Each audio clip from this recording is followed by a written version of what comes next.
আসসালামু আলাইকুম, কেমন আছেন সবাই?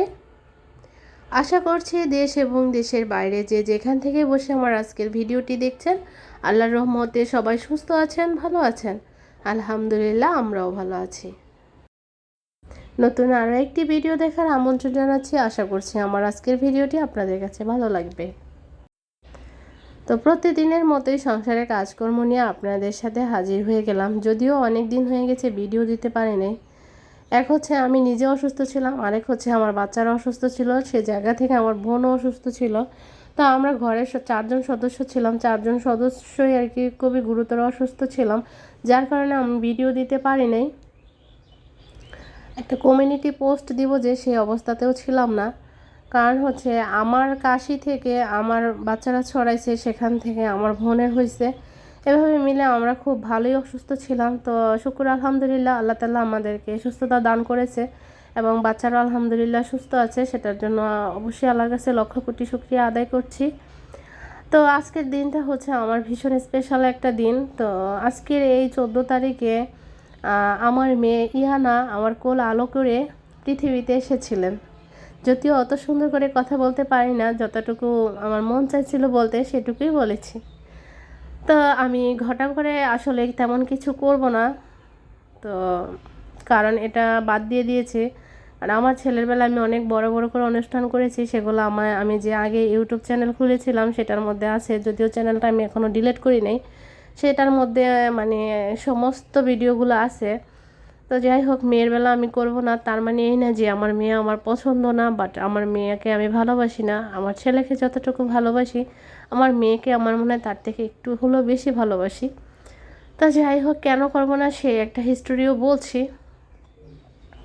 তো এখানে হচ্ছে আমি ক্লে দিয়ে হচ্ছে মানে বাচ্চারা খেলা করছিল, তো আমি চিন্তা করলাম ওদের থেকে একটু একটু নিয়ে আমি একটা ওয়ালমেট বানাই, তাহলে ওয়ালে টানালে একটু সুন্দর লাগবে দেখতে। তো বাচ্চাদের মতোই আমার কাছে ক্লে দিয়ে কাজ করতে অনেক ভালো লাগে। তো আমি হচ্ছে এখানে ওয়ালমেট বানিয়ে নিচ্ছি, আর আমার মেয়ের হিস্ট্রিটা একটু বলে নিচ্ছি। যদিও আমি জানি আমার এই হিস্ট্রি কেউ শুনবে না বা কেউ শুনছে, তো যারা শুনছেন তাদের অসংখ্য ধন্যবাদ, যারা শুনবেন না তাদেরকেও ধন্যবাদ। তো যাই হোক, তাহলে শুরু করতেছি। গেছে বছরে যা ডিসেম্বরের 25 তারিখ বা 25 তারিখে সম্ভবত 20 তারিখ থেকে আমার মেয়ের জন্মদিনের সমস্ত জিনিস কেনাকাটা শুরু করেছিলাম আমি। 25 তারিখ এসে হচ্ছে ওর কেনাকাটা সব শেষ। জন্মদিনের জন্য যা যা দরকার, আমার ইচ্ছে ছিল খুব বড় করে অনুষ্ঠান করব। বড় বলতে কি মানে ঘরোয়াভাবে আর কি, একটু বড় করে ঝাঁকজমক করে অনুষ্ঠানটা করব আর কি। আমার মেয়ের জন্য হচ্ছে খুব সুন্দর একটা ড্রেস আনা হয়েছে সাদা, তারপরে হচ্ছে ওর ড্রেসের সাথে ম্যাচিং করে হচ্ছে আমি ঘরে কেক বানাতে পারি, তো সেই হিসাব করে হুইপিড ক্রিম থেকে ধরে কালার টালার যা ছিল সব কিছু আমি এনে রেখেছিলাম। মোটামুটি 25 তারিখে আমার ওর মানে বার্থডের জন্য যা যা করণীয় সমস্ত কিছু করা কমপ্লিট। শুধু 14 তারিখের অপেক্ষা, মানে 14 তারিখ আসলেই হচ্ছে খুব আনন্দ করব এরকম একটা বিষয় ছিল।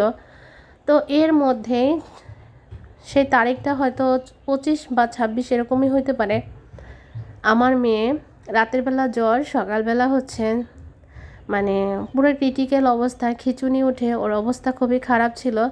আমার হচ্ছে হসপিটালে সেই দিন থেকে হসপিটালে ভর্তি থাকা লাগছিল প্রায় 19 দিন।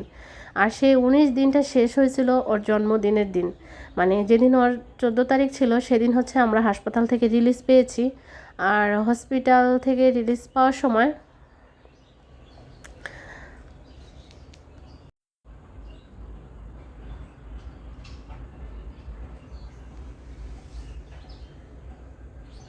তো যাই হোক, তো তারপরে হচ্ছে আমি খুব বাজে এই 19টা দিন আমি খুব বাজেভাবে পার করেছি। আমার মেয়ে হসপিটালে ছিল, আমার ছেলে হচ্ছে বাসায় থেকে অসুস্থ। আমি আমার ছেলেকে চাইলেও দেখতে আসতে পারি নাই। আমার ছেলে আমার হসপিটালে গিয়েছিল, সেখানে গিয়ে আরও অসুস্থ হয়ে গিয়েছে। আমার ওই দিনগুলোর কথা আমার মনে হয় আমি মৃত্যুর আগে পর্যন্ত মনে রাখবো। তো সেদিন থেকেই হচ্ছে আমি আল্লাহ তাআলার কাছে বলছিলাম, যদি মানে বাচ্চারা যেহেতু ওরা ছোট, ওদের আনন্দের চাহিদা থাকবেই, তো ওদেরকে আমি বুঝতে দিব না যে আসলে জন্মদিন করতেই হয় বা করাই লাগবে, ওরকম কিছু কখনোই ওদেরকে আমি বুঝতে দিব না। যতটুকু পারি গোপনে বা কারো অজান্তে হচ্ছে মসজিদ বা হচ্ছে মানে অসহায় মানুষদের মাঝখানে আমার মানে আমার তৌফিক অনুযায়ী তাদেরকে কিছু দেওয়ার চেষ্টা করি বা দেই বা দিছি। তো এইবারে জন্মদিনটা আমি কোনো কিছুই করি নাই বা করবো না, জাস্ট আমার বাচ্চারা হচ্ছে একটু ভালো মন্দ, মানে সব বাচ্চারাই অ্যাকসেপ্ট করে যে আমি একটু ভালো মন্দ খাবো। তো আমার ছেলেটা মোটামুটি একটু বোঝে, তো আমি বলিও নাই যে ওদের যে জন্মদিন, তা আমি এমনি বলছি যে তোমাদেরকে আজকে হচ্ছে স্পেশালভাবে হচ্ছে আমি বিরিয়ানি খাওয়াবো, যেহেতু আমি বাসায় আছি আলহামদুলিল্লাহ। বাচ্চাদেরকে নিয়ে আজকের এই 14 তারিখ আমি যে বাসায় আছি সেটার জন্য শুকর আলহামদুলিল্লাহ। তো যাই হোক, এখন হচ্ছে বাচ্চাদের জন্য আমি বিরিয়ানি রান্না করতেছি। আর বিরিয়ানিটা হচ্ছে আমার মেয়েটা একটু কম পছন্দ করে, মানে খায় মোটামুটি, তো ছেলেটার কিন্তু ভীষণ পছন্দ। তাই সেই হিসাব করেই হচ্ছে আমি জন্মদিনের কথা চিন্তা করলে আমার খুব ভয় লাগে। আর আমি আগে থেকে কিছু করি না বা কোনো কেনাকাটা করার স্বপ্নও দেখি না। তো আমি যে আজকে বিরিয়ানি রান্না করব সেটা কিন্তু কোনো পরিকল্পনা ছিল না। আমার ছোটো বোন হচ্ছে বলছে যে যাই হোক, এটা তো একটা রান্নার বিষয়, এটা কোনো আনন্দ আয়োজন না, তো ওদেরকে একটু ভালো মন্দ খাওয়ানোই যায়, তুই আপু এক কাজ কর, ওদের একটু ভালো মন্দ খাওয়ানোর ব্যবস্থা কর। তো সেই হিসাব করে হচ্ছে সকালবেলা চিন্তা করলাম যে ওদের একটু বিরিয়ানি রান্না করে খাওয়াই। তো যাই হোক, এখানে হচ্ছে আমি বাসায় যেভাবে বিরিয়ানি রান্না করি সেটাই হচ্ছে মানে শেয়ার করতেছি। বিরিয়ানি রান্না করতে কিন্তু ইনশাল্লাহ এখন কিন্তু, মানে আগে কিন্তু এক এক ঘরে যদি বিরিয়ানি রান্না করতে পারতো, 4টা ঘরে বিরিয়ানি রান্না করতে পারতো না, মানে গ্রামের হিসাবটা বোঝাচ্ছি। আমি দেখছি আর কি, আমি তো গ্রামের মেয়ে, গ্রামেই ছিলাম। তো যিনি পারতো তাকে হচ্ছে, মানে যতগুলা ঘর, মানে যারা পারতো না তাদেরকে টেনে টেনে নিয়ে যাওয়া হতো যে আমাদেরকে একটু রান্না করে দিয়ে যাও এরকম বিষয়। কিন্তু এখন কিন্তু এই যে মোবাইল দেখে, ইউটিউব দেখে কেউ কিন্তু আর এখন অজানা না, সবাই এখন জানতা যে বিরিয়ানি কীভাবে রান্না করতে হয়। মোটামুটি ভালো ভালো রান্না কিন্তু এখন আমরা ইউটিউব দেখে শিখতে পারি। তা আসলে একটা জিনিস কি, যে কোনো ভিডিওই কিন্তু মানে যে কাজে আসবে না এটা দেখবো না। আপনি হয়তো কথা, নয়তো কাজ, নয়তো তার মানে কোনো না কোনো একটা জিনিস আপনি শিখতে পারবেন। এটা কিন্তু মানে বলা যায় না যে আমি এখান থেকে কিছুই শিখতে পারলাম না, অবশ্যই। আপনি হয়তো কথার ধরন শিখতে পারতেছেন, রান্নার ধরন শিখতে পারতেছেন, বা আপনি যেটা জানেন না সেটা শেখা যায়। তো এরকমই। তো অনেক দিন হচ্ছে অনলাইন থেকে আমি অনেকটা দূরে ছিলাম, সেজন্য আসলে আমার খুব মন খারাপ ছিল, আর অনেক আমার আপুদের ভিডিও দেখা হয় নাই। তো ইনশাআল্লাহ চেষ্টা করবো আজকে থেকে আপুদের ভিডিও দেখার। তো প্লিজ আপুরা, তোমরা আমাকে ক্ষমা করে দিও, আমি তোমাদের সাথে থাকতে পারি নাই, বাট আজকে কিন্তু ইনশাআল্লাহ আমার সাথে থেকো। তো আমি জানি না আমার ভিডিওটার এই মুহূর্ত পর্যন্ত কেউ আছে কি না। আর ইদানিং হচ্ছে ক্যাপকাট এত পরিমাণ বেইমানি শুরু করে দিয়েছে, মানে সে শুধু বেনিফিট খুঁজতেছে। তো বেনিফিট আমরা কোথা থেকে দিব?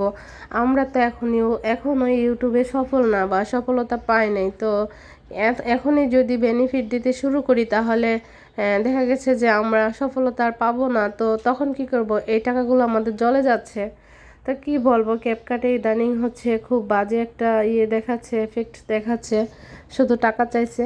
তো ক্যাপকাটকে কিছু বলার নাই, ক্যাপকাট আসলে আমাদের কথা বুঝছে না। তো এই তো আমার বিরিয়ানি রান্না হচ্ছে, এই ফাঁক দিয়ে হচ্ছে বাচ্চাদের গোসল টোসল করালাম, সেগুলো অফ ক্যামেরাই করানো হয়েছে। তাই তো আমার বিরিয়ানি অলরেডি রান্না শেষ। আর যাই হোক, অন্যান্য রান্নাতে যদিও আমার মানে একটু ঘাটতি হয়, তবে বিরিয়ানি রান্নাতে আলহামদুলিল্লাহ খুব সুন্দর বিরিয়ানি রান্না করতে পারি।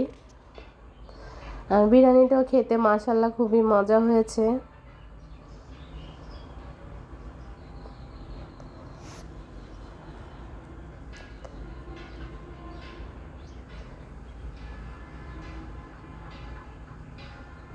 তো একটু শক্ত আছে, এটা হচ্ছে আমি এখন ঢাকনাটা ঢেকে দিলে, চুলা কিন্তু বন্ধ করে দিয়েছি, এখন শুধু একটু ঢাকনাটা ঢেকে দিলে একদম ঝরঝরা, মানে এমনিতেও ঝরঝরা কিন্তু চালটা আর একটু সিদ্ধ হয়ে যাবে।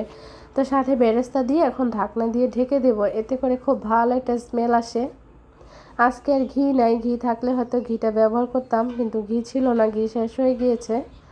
তো কোনো সমস্যা নেই, ঘি ছাড়াও কিন্তু আজকে বিরিয়ানি খুবই মজা হয়েছিল।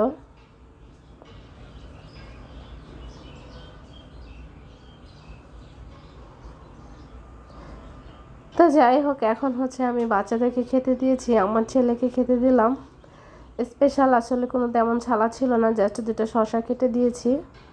ওই যে বললাম আমার কোনো মানে অগ্রিম কোনো আয়োজন ছিল না। আর এই যে ড্রেসটা, এটা হচ্ছে গেছেবার হচ্ছে ওর বাবা বাংলাদেশে যখন আসছিল তখন ওর জন্য নিয়ে আসছে। ওদের দুই ভাই বোনের জন্য আর কি সাদা সাদা দুটো ড্রেস আনছে, খুবই কিউট। তো আমার মেয়েকে পরাইতে পারিনি কারণ এত গরম ছিল, গরমের মধ্যে পরাইতে পারিনি। তো আজকে ইনশাল্লাহ পরাবো। আর ছোট্ট একটা কেক আনছি যাতে ওরা মানে 3জন খেতে পারে আর কি। তো সে হিসাব করে আর ওরা কেক খাওয়ার জন্য খুব এক্সাইটেড। বাচ্চা মানুষ বলে কথা, প্লিজ কেউ কিছু মনে করবেন না। সব আপু ভাইয়াদের উদ্দেশ্যে বলছি, প্লিজ আমার বাচ্চাগুলোর জন্য আপনারা দোয়া করবেন। আমি পৃথিবীর যত ছোট ছোট বেবি আছে সবার জন্য আমার অন্তর থেকে দোয়া সব সময়ই থাকে। কারণ ওরা হচ্ছে একদমই মাসুম বাচ্চা, ওদের মধ্যে কোনো পাপ নাই, হিংসা নাই, কিচ্ছু নাই। তাই ওদের জন্য কিন্তু অটোমেটিকলি দোয়া চলে আসে, বাচ্চারা যেমনই হোক তারা অবুঝ শিশু। তো আমার মেয়ে এবং ছেলে ওরা কেক লাভার। তো আমার ছেলে হচ্ছে কি করতেছে সেটাই দেখছেন। ওর কেক খাওয়া দেখে আমি খুব হাসাহাসি করছি, কারণ ও কিন্তু অন্যান্য খাবার এত মজা করে খায় না। ও কেকটা দেখলে যে কি দেখে ও জানে, ওর আল্লাহই জানে। তো যাই হোক, আলহামদুলিল্লাহ বাসায় থেকে বাচ্চাদের জন্য এটুকু করতে পেরেছি, এটার জন্য আল্লাহ তাআলার দরবারে লক্ষ কোটি